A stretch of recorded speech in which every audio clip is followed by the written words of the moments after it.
இன்றைக்கி என்னோடய மாமி ஆற்றுக்கு வந்திருக்கா, பத்து மாமியை வந்து நம்ம 2-3 வீடியோவில் ஐயங்கார் கிச்சன் வீடியோஸில் பார்த்துருக்கோம். இப்போ ரீசெண்டாக வந்து எம்ப்ராய்டரி ஒர்க்ஸில் பார்த்தோம், ஆர்பி குட்டூர் இல்லையா மாமி? எஸ்.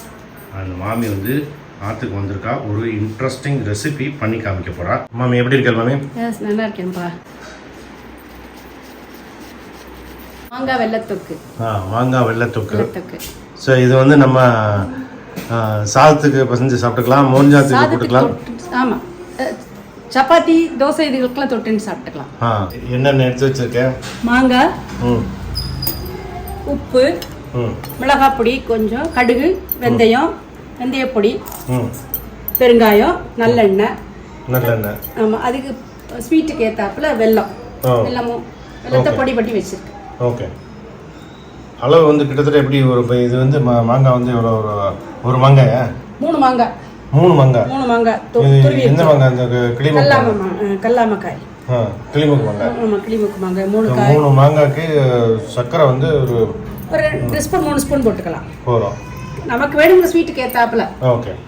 சரி, அதே மாதிரி மிளகாய் பொடி வந்து 1 ஸ்பூன் அல்லது 1.5 ஸ்பூன் போட்டுக்கலாம். காரமாக இருந்தால் 1 ஸ்பூன் போதும். பார்க்கலாமா?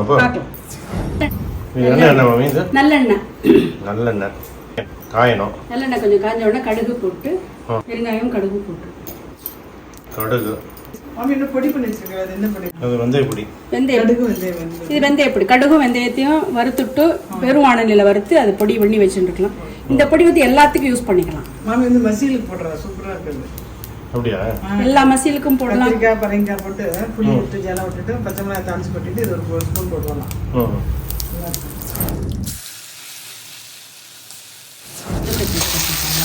மஞ்சள் பொடி.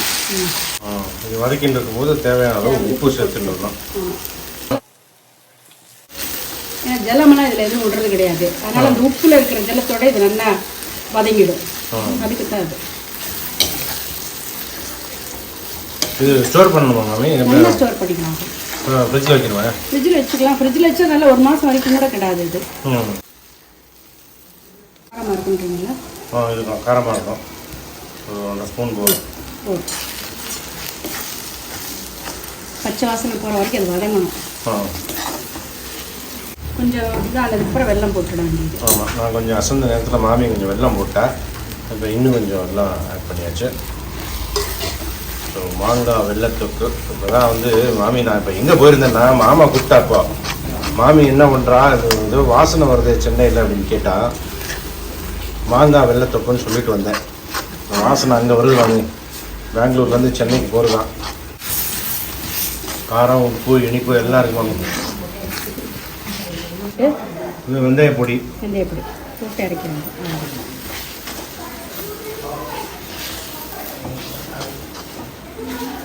இப்படி நல்லா சுருளை வரணும். அவ்வளோதான். இது வெளியே வச்சுக்கிறதா எவ்வளோ நாள் வச்சுக்கலாம் மாமி? 5 days வரைக்கும் வச்சுக்கலாம், ஒன்றும் ஆகாது. பண்ணுற அளவுக்கு அது பத்தாது நமக்கு. சூப்பராக நல்லா சுருளை வந்துருக்கு பாரு மாமி. 10 நிமிஷத்துல நீட்டாக பண்ணிட்டு அழகாக வந்துருச்சு. பொடியும் போட்டிடல மாமி? வெந்தய பொடி போட்டாச்சு. சாப்பிட்டு பார்த்து சொல்லு. 3 நாள் மாமி. நல்லா இருக்குல்ல? நானும் சாப்பிட்டு பார்த்தேன். என்ன பிரிஞ்சு வருது? அவ்வளோதான், போதும். இதுதான் பதமா? அவ்வளோதான். ஸோ சப்பாத்தி ஸ்ப்ரெட் மாங்காய் வெள்ளத்தொக்கு ரெடி. தேங்க்யூ மாமி. தேங்க்ஸ்.